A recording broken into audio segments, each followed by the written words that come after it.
अस्सलाम वालेकुम। मैं हूं हमज़ा मुनीर और आप देख रहे हैं YouTube channel H series notes. आज हम जिस टॉपिक के बारे में बात करेंगे एलएलबी पार्ट 4 मर्केंटाइल लॉ हमारा सब्जेक्ट है और इसमें हमारा एक टॉपिक होता है winding up of a company कि कंपनी एक वाइंड अप कैसे होती है। एक देखें कंपनी वजूद में आती है, बाय लॉ वजूद में आती है, रजिस्ट्रेशन से आती है और ये इसका जो वाइंड अप करने का जो इसको ख़त्म करने का भी तरीका है वो भी एक लॉ के थ्रू ही होता है। प्रॉपर लॉ है इसके बारे में, प्रॉपर कंपनीज लॉ के अंदर पूरा प्रोसीजर इसके बारे में लिखा हुआ है। Winding up of a company is meant the end of the life of a company. Winding up का मतलब होता है कि कंपनी की जो लाइफ है वो एंड हो गई है। A company is an artificial legal person. Company एक आर्टिफिशियल लीगल पर्सन होती है। So the termination of existence is affected by law. तो इसकी जो टर्मिनेशन होती है वो हमेशा अफेक्टेड होती है लॉ से। लॉ इसको अफेक्ट में लाता है और उसकी टर्मिनेट हो जाती है company. The winding up of a company is a legal procedure in which all the affairs of the company is wound up. Winding up जो है ना एक लीगल प्रोसीजर है जिसके बाद क्या होता है कि कंपनी पूरी वाउंड अप हो जाती है। जो कंपनी के सारे अफेयर्स होते हैं वो वाउंड अप हो जाते हैं। It is a permanent closing down of the business of a company. ये बेसिकली प्रॉपर क्लोजिंग डाउन होता है बिजनेस ऑफ अ कंपनी का। कंपनी का जो बिजनेस होता है इसको प्रॉपर क्लोजिंग डाउन कर देते हैं। इस asset and liabilities are determined.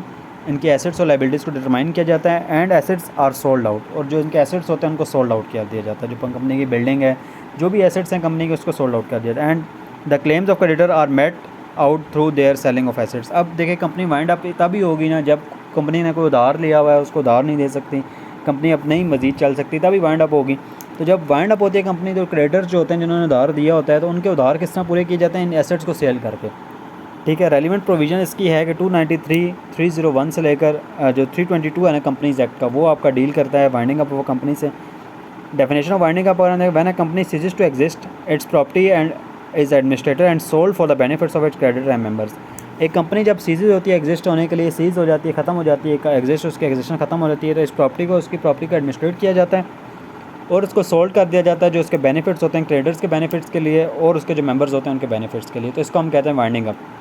Modes of winding up company का according to companies law 2017 wind up होने का ना कुछ वेज हैं, कुछ तरीके हैं। Compulsory winding up company court company compulsory wind up होती है कोर्ट के through. Voluntary wind up company खुद ही अपने आप को वाइंड अप कर ले और winding up under the supervision of court. और आपकी जो वाइंडिंग अप होती है under the supervision of court आपके wind up.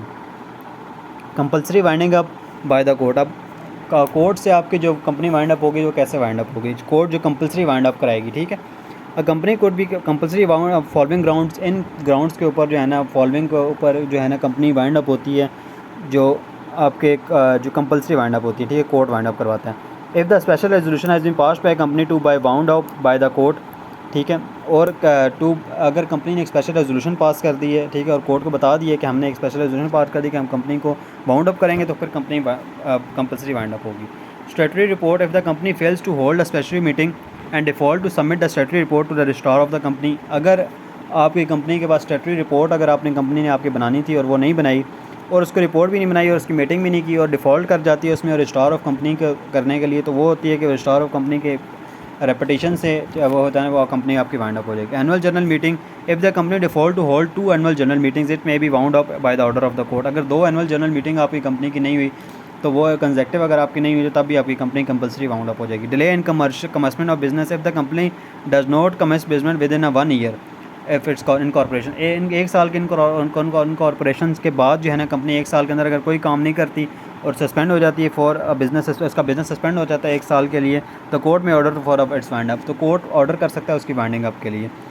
Reduction of member, the public company में wound up if its members are reduce below 7। उसके अगर पब्लिक कंपनी है उसके मेंबर 7 से कम हो गए हैं, ठीक है, तो तब भी वाउंड अप होती है। इन केस ऑफ प्राइवेट कंपनी अगर उसके 2 से कम हो गए हैं तो कंपनी तब भी वाइंड अप हो जाएगी। Unlawful fraudulent activity, the company is carrying out a business which is unlawful in fraudulent activities. अगर कंपनी कोई ऐसा काम करे जो कि अनलॉफुल है या फ्रॉडुलेंट है, कोई फ्रॉड पे बेस करता है, तब भी कोर्ट ऑर्डर कर सकती है वाइंडिंग अप का। ठीक है, फेलियर टू पे डेप्ट, अगर कंपनी अपना डेप्ट देने में नाकाम हो जाती है, अपना जो कर्जा होता है वो देने में नाकाम हो जाती है, ठीक है, अनेबल टू पे डेप्ट और प्रूव हो जाता है वो अनसॉल्वेंट हो जाती है कुछ भी, तो तब उसको भी कर दिया जाएगा। अदर ग्राउंड उसमें क्या है, फेलियर टू मेंटेन अकाउंट्स, अपने अकाउंट्स को मेंटेन नहीं कर सकती। And any other equitable ground to business against public interest, public policy. ठीक है, कोई पब्लिक पॉलिसी के खिलाफ या पब्लिक इंटरेस्ट के खिलाफ कोई काम कर रही है, ठीक है, कोई बिजनेस कर रही है, तब कंपनी आपकी वाइंड अप होती है थ्रू कंपलसरी वाइंड अप, जिसे हम कहते हैं कोर्ट के थ्रू। हु में apply for the company wind up, ठीक है, कौन अप्लाई कर सकता है। ठीक है, सबसे पहले पटिशन फाइल होती है कोर्ट के अंदर, कौन कौन कर सकता है, क्रेडिटर जो हैं वो कर सकते हैं, जो मेंबर्स हैं कंपनी के वो कर सकते हैं, एससीसीबी का कमीशन कर सकता है, कोर्ट खुद आप कोई सो मोटो लेके इस तरह भी वो कर सकती है, ठीक है। कंट्रीब्यूटर्स जो होते हैं, जो कंपनी को कंट्रीब्यूट हो रहा होता है वो कर, स्टेक होल्डर्स जो होते हैं कंपनी के, जो SCCP का रजिस्ट्रार होता है वो कर सकते हैं। Any other person authorised by SCCP, या किसी और पर्सन को अगर अथॉराइज किया हुआ है SCCP ने तो वो कर सकता है। Power of the court in winding up, the court में डिसमिस द पिटीशन। अब कोर्ट कर क्या सकती है, डिसमिस भी कर सकती है उस पिटीशन को, ठीक है। इंजंक्शन ऑन वर्क, और कंपनी को रोक भी सकती है काम करने से। अपॉइंट अ प्रोविजनल मैनेजर, कोई प्रोविजनल मैनेजर उनका अपॉइंट कर सकती है। ऑर्डर फॉर वाइंडिंग अप, ठीक है, कोई वाइंडिंग अप का ऑर्डर भी कर सकती है। Any other order with in 90 days, ठीक है। 90 डेज़ के अंदर कंपनी कोई और ऑर्डर भी, कोर्ट कोई और ऑर्डर भी कर सकती है। Procedure of winding up by court का प्रोसीजर क्या होता है इसको वाइंडिंग अप बाय कोर्ट का। Court shall give a notice to the company, court company को एक नोटिस देगी, ठीक है। And within 15 days company should submit a copy of the order of the registrar, ठीक है। तो ऑर्डर उसने जो अपने जो कंपनी का जो ऑर्डर है उसको रजिस्ट्रार के सामने वो देना है, 15 दिन के अंदर कंपनी ने उसको सबमिट कराना है। एंड को में अपॉइंट ऑफिशियल लिक्विडेटर, तो कोर्ट क्या करेगी, एक लिक्विडेटर, ऑफिशियल लिक्विडेटर अपॉइंट कर देगी। लिक्विडेटर ने क्या करना है कि सेल कर देने हैं जो कंपनी के एसेट्स हैं उनको सेल करना है, ठीक है। नोटिस देना है पब्लिक को, पीपल को, पे उसके जो डेप्ट हैं वो पे करने हैं, रिपोर्ट करनी है कोर्ट को, और फाइनेंशियल रिपोर्ट एक देनी है, एक ऑडिट करना है कंपनी का, और फाइनल मीटिंग एक करके कंपनी को वाइंड अप कर देना है, ठीक है। ये प्रोसीजर है। उसके बाद remuneration during the terms and condition of settle bye the court. अब कोई इसकी रेमुनेशन वगैरह अगर मुआवजा बनेगा ना, कोई सैलरी होगी, कोई मुआवजा होगा जो लिक्विडेटर का, वो जो उसमें से कंपनी के एसेट्स में से वो भी निकालेगा, ठीक है। और वो ऑफिशियल जो लिक्विडेटर है वो सेटल करेगा अपने कोर्ट के साथ, ठीक है। तो ये प्रोसीजर था कि कंपनी कैसे वाइंड अप होगी और किन किन ग्राउंड्स पे होगी, जो कोर्ट के थ्रू होगी, ठीक है, जो कोर्ट से होनी है, ठीक है। अब वॉलंटरी वाइंडिंग अप, अब जो वॉलंटरी यानी voluntary winding up the company proceed by the members of the company by passing a special resolution. अब कंपनी ने कोई स्पेशल रेजोल्यूशन पास कर दी है, ठीक है। अब वो जो ऊपर वाले मामला था वहाँ पे स्पेशल रेजोल्यूशन तो पास हो गई थी पर कंपनी वाइंड अप नहीं कर रही थी, तो कंपल्सरी पटिशन देके कंपल्सरी वाइंड अप का स्पेशल रेजोल्यूशन पास हो गई, मेंबर्स उसके कर सकते हैं। स्पेशल रेजोल्यूशन पास हो गया, अब कंपनी वाइंड अप नहीं करी तो फिर उस तरह कंपल्सरी वाइंड अप होगी, ठीक है। The winding up is begin at the time of passing resolution, जैसी रेजोल्यूशन पास होगी आपकी वाइंडिंग अप स्टार्ट हो जाएगी, ठीक है। Types of voluntary winding up, members in order to members voluntary winding up, सबसे पहले मेंबर्स करते हैं। In order to proceed winding up, company must be in the position to pay all it debts with in 12 months, ठीक है। अब winding up इस winding up के लिए क्या होता है कि 12 मंथ्स के after the starting the process of winding up, ठीक है।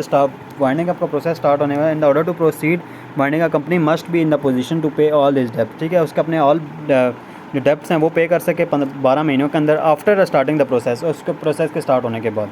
The liquidator will be appoint by the company for this purpose, और इस पर्पज़ के लिए क्या, अपने एसेट्स सेल करने के लिए, अपने जो डेप्ट्स देने के लिए, वो सारा कुछ करने के लिए क्या होगा, लिक्विडेटर अपॉइंट करेगी कंपनी, ठीक है। वहाँ पे कोर्ट ने अपॉइंट किया था, यहाँ पे कंपनी खुद करेगी। क्रेडिटर्स, अब वो जो मेंबर्स हैं ये वो मेंबर्स भी कर सकते हैं। क्रेडिटर्स जो होते हैं, company is unable to pay the debts to the creditors but wanted to close up the business of a company, it is impossible, but with the consent of the creditors the voluntary winding up of a company is possible। तो यहाँ पे अगर creditors की रजामंदी के साथ भी अगर आप करना चाहें तो आप कंपनी को वाइंड अप कर सकते हैं। ये वॉलंटरी है बेसिकली, ये कोई कंपलसरी नहीं है। Procedure of voluntary winding up, इसका प्रोसीजर क्या होता है, director of a company designates a person as liquidator who appointed for the winding up of company. Director जो होता है कंपनी का है वो एक लिक्विडेटर को अपॉइंट कर देता है वहाँ पे, और वो उसके वो सारे जो लिक्विडेटर वो जो ऊपर काम करता है सारे काम उसने यहाँ भी करने हैं, ठीक है। The liquid take over the control of a company and collects the its assets, company के एसेट्स को सारे को कलेक्ट करेगा। And pay debts of a company, distribute remaining funds among share holder, और शेयर होल्डर के जो सारे जो फंड्स वगैरह होंगे जो बच जाएंगे चीज़ें वो उनको देगा, ठीक है। At the time of the winding up the name of the company is excluded from the list of the company and identity as is lost. Company जब वाइंड अप हो जाएगी तो रजिस्ट्रार के पास क्या होगा कि उसका जो काम नाम होगा वो एक्सक्लूड कर दिया जाएगा वहाँ से लिस्ट में से, और उसको एक लॉस्ट कर दिया जाएगा, उस नाम पे फिर कंपनी नहीं होगी। After 3 months of the receiving the copy of the accounts of the company the business of a company is bound up and dissolve, और जब 3 महीने के बाद उसके बाद नोटिस आ जाएगा अकाउंट्स का कॉपी के बाद एक रिसीविंग कॉपी आ जाएगी अकाउंट्स की कंपनी की, तो बिजनेस जो होगा कंपनी का वो बाउंड अप हो जाएगा और रुक जाएगी कंपनी और डिसॉल्व हो जाएगी कंपनी, ठीक है। तो ये हमारा वाइंड अप था, वॉलंटरी वाइंड अप, ठीक है। Winding up under the supervision of court, अब अंडर सुपरविजन ऑफ कोर्ट कैसे होती है, ठीक है। Winding up of company subject to supervision of court the type of voluntary wind up, ठीक है। ये वो वाइंडिंग अप थी, इसमें कोर्ट का कोई ताल्लुक नहीं था, ठीक है। ये वाइंडिंग अप हो वॉलंटरी तौर पे रही है पर इसमें जो ताल्लुक है वो है कोर्ट का, ठीक है। Under the supervision of court winding up is carried out under the supervision of court is known as supervise winding up, ये आपकी सुपरवाइज वाइंडिंग अप इसको कहते हैं। प्रोसीजर इसका क्या होता है, ठीक है। This type of winding up is initiated by the company share holder और member passing a resolution to wind up of company, ठीक है। ये कंपनी ये इनिशिएट किया जाता है, एक शेयर होल्डर जो होते हैं कंपनी के वो इनिशिएट करते हैं, या कोई मेंबर इसको इनिशिएट करता है रेजोल्यूशन को, और कंपनी को वाइंड अप किया जाता है और अपॉइंट किया जाता है एक लिक्विडेटर को, ताकि वो सारा कुछ मामला देखें। The liquidator must be submit regular reports to the court on the progress of the winding up process, और रेगुलर रिपोर्ट्स ने कोर्ट में सबमिट करवानी होती हैं, and approval of certain action, और जो उसके सर्टन एक्शन होते हैं उसके लिए इसने कोर्ट का अप्रूवल लेना होता है।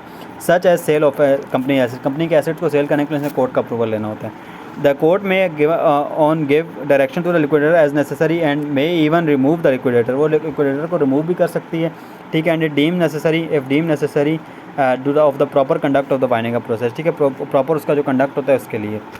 once the winding up of the process is complete, the liquidator must prepare a final account, liquidator एक final account देता है of the winding up and submit to the court, और वो कोर्ट को सबमिट करता है, एक फाइनल रिपोर्ट बना के कोर्ट को सबमिट करता है और कोर्ट उसको अप्रूव करती है। the court will then make order of resolution of company, एक ऑर्डर बनाती है एक रेजोल्यूशन की कंपनी डिसॉल्व हो गई है, and it will cease to exist in legal entity, और इसकी लीगल एंटिटी ख़त्म हो जाएगी। Purpose of subjecting the winding up of company supervision, इसका पर्पज़ क्या होता है, ठीक है, ये हम लोग देखते हैं। The purpose of subjecting winding up the process under supervision is to provide oversight and ensure the winding process is carried out accordance with law and in best interest of the company creator is ensured। अब देखें company का जो court के through होती है ना, देखें वो कंपलसरी तो कोर्ट के थ्रू होती है। अगर ये अपने वाइंडिंग अप खुद कर रहे हैं और कोर्ट को इसलिए इन्वॉल्व करते हैं कि यार जो लॉ के थ्रू जो है ना वो मामला होंगे अकॉर्डिंग टू लॉ आपकी कंपनी वाइंड अप हो, ठीक है। Consequences of winding up of company के अब जो वाइंड अप होती है उसके कॉन्सिक्वेंसेज क्या होते हैं। कंपनी जैसे after wind up the company keeps in existing until it's resolution, जब तक उसकी रेजोल्यूशन नहीं होगी तब तक कंपनी एग्जिस्ट में रहती है। But the business of a company is administrated by the liquid during the process of winding up, पर जो सारा बिजनेस होगा वो लिक्विडेटर के पास होता है, ठीक है। Shareholder during the process of the winding up the shareholder is liable to obtain approval of liquidator for further contribution, कोई भी कंट्रीब्यूशन करनी है अगर शेयर होल्डर ने भी उसका अप्रूवल लेना होता है लिक्विडेटर से। As to creditor if the company is being bound of but the company is unable to pay the debts of its creditor in case of the rules of insolvency will apply, तो यहाँ पे insolvency के जो rule होंगे वो apply होंगे, ठीक है। But the company is able to pay the debts in creditor in case the company will bound of without any legal restriction, ठीक है। अगर कंपनी का जो बाउंड अप हो रही है और कंपनी अनेबल है अपने डेब्ट्स देने के लिए, तो वो क्या होगा, इंसॉल्वेंसी का जो प्रिंसिपल है वो अप्लाई होगा। But if the company is able to pay all debts, पर अगर कंपनी एबल है कि अपना क्रेडिटर्स को दे सकती है, in this case company will bound of without any legal restriction, तो कंपनी बाउंड अप होगी विदाउट कोई लीगल रिस्ट्रिक्शन के मुताबिक कोई वैसी कंपनी बाउंड अप हो जाएगी।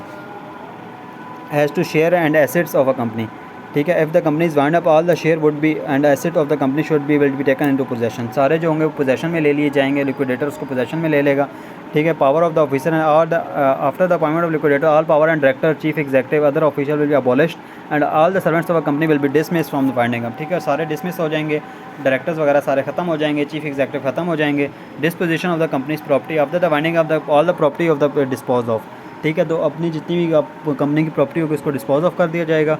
After no legal proceeding after winding off the no legal proceeding will be proceed against the company, तो कंपनी के लिए कोई भी लीगल प्रोसीडिंग वगैरह कंपनी में नहीं होगी, ठीक है। तो हमने इफेक्ट्स भी देख लिए, वाइंडिंग अप होती क्या है, कोर्ट से कैसे होती है, वॉलंटरी कैसे होती है, ठीक है। तो ये हमने सारा कुछ देख लिया। Thank you very much.